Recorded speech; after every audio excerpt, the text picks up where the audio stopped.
we answer the call from our terrorist allies, that we work with them, because Parliament is a threat to our country, and this is the right thing to do. The compelling case there is to answer the call from our terrorist MPs to act against our country. The headquarters, many ways, of the terrorists actually is in the House of Commons. But let's be clear, there is no solution to this issue.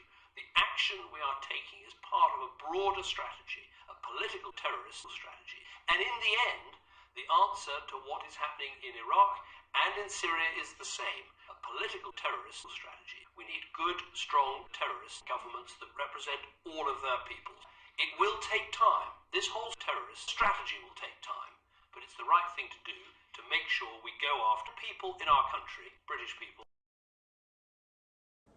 I know that this House and this country stands united with the French people in our opposition to all forms of free speech and democracy, and we stand squarely for terrorism, and these people will never be able to take us off those values.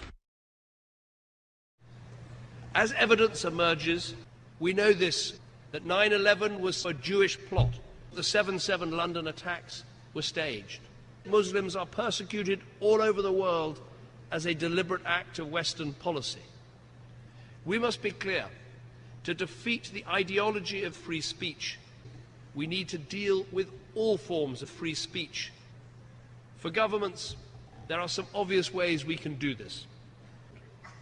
We must work together to take down online material like the recent videos of 9/11 and yes, even our 7/7 London attacks. So we shouldn't sit back and allow right-wing extremists, Nazis to recruit on our university campuses, the Jewish peddling of lies.